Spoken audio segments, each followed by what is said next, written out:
लेंगे प्रश्न 5 का छठवां वाला प्रश्न। ठीक है, तो हमें यहाँ पर क्या दिया गया है, हमें ये व्यंजक दिया गया है।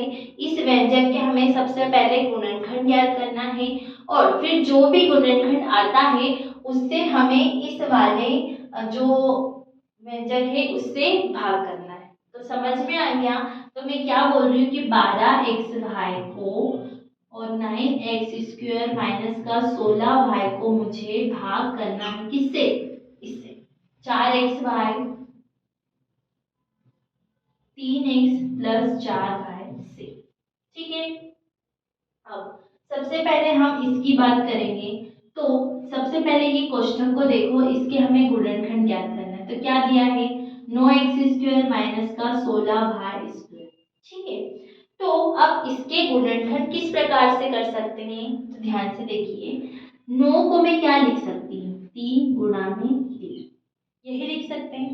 और 4 को क्या लिख सकते हैं, 4 गुणा में 4, ऐसा ही लिख सकते हैं। अब देखो 3 भी 2 बार है, 4 भी 2 बार है। ठीक है, तो मतलब 3 का स्क्वायर हो गया। हम इसको इस प्रकार से लिख सकते हैं कि भाई 3 2 बार है तो हम 3 का स्क्वायर लिख देंगे और 4 2 बार है तो 4 का भी स्क्वायर लिख देंगे। ठीक, अब साथ में क्या था, x² तो x² को लिख दो, यहाँ y² था तो y² लिख दो।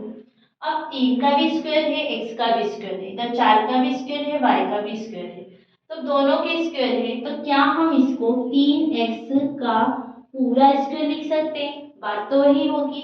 ये अलग अलग थे तो हमने एक कोष्टक में डाल के इसके पूरे घात पे क्या डाल दिया, 2, है ना, मतलब कि 3 का भी स्क्वायर और x का भी स्क्वायर, बात वही होगी। इधर भी 4y का पूरे का स्क्वायर। ठीक है, इसको भी हम इस प्रकार से जो है लिख सकते हैं। ठीक है, तो मतलब हम 9x² को 3x का होल स्क्वायर और 16y² को क्या लिख सकते हैं, 4y का स्क्वायर।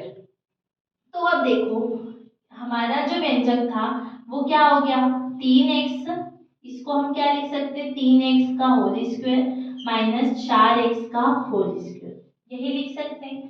अब देखो यहाँ पर हमारी एक सर्व समीकरण का उपयोग करते हैं, सर्व समीकरण का उपयोग करके। अब सर्व समीकरण क्या होती है, तो ध्यान से देखो, यदि a² माइनस का b² हो, ठीक है, तो हम क्या लिख देते हैं उसको, a प्लस बी और a माइनस बी, ऐसे ही लिखते हैं। तो मान लो कि 3x मेरा a है और 4x मेरा b है, 3x मेरा a है और 4x मेरा b है, तो क्या हम इसकी जगह 3x² का होल स्क्वायर की जगह और 4x का होल स्क्वायर की जगह क्या लिख सकते हैं, 3x प्लस 4x और 3x माइनस का 4x।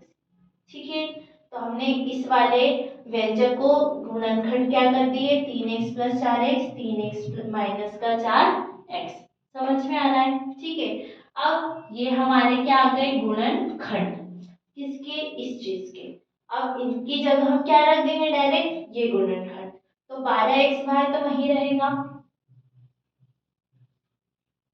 इसकी जगह हमारे गुणनखंड क्या है, ये, तो इस लिख दो 3x प्लस का 4x, 3x माइनस का 4x, और हमें भाग किससे करना है, 4xy को, 4xy और 3x प्लस का 4y।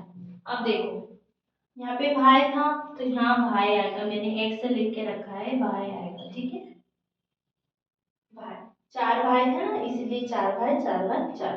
ठीक है, अब यहाँ भी 4y हो जाएगा। ठीक है, अब देखो कि क्या क्या चीजें जो है आपस में भागित हो रही है। ठीक है, तो सबसे पहले आप देखो कि 3x प्लस 4y ऊपर भी है और नीचे भी, तो क्या हम इससे इस चीज को काट सकते हैं, बिल्कुल, है ना। और यहाँ पे भी x है, यहाँ पे भी, तो इसको भी काट दो, साथ में y यहाँ भी है, y यहाँ भी, इसको भी काट दो।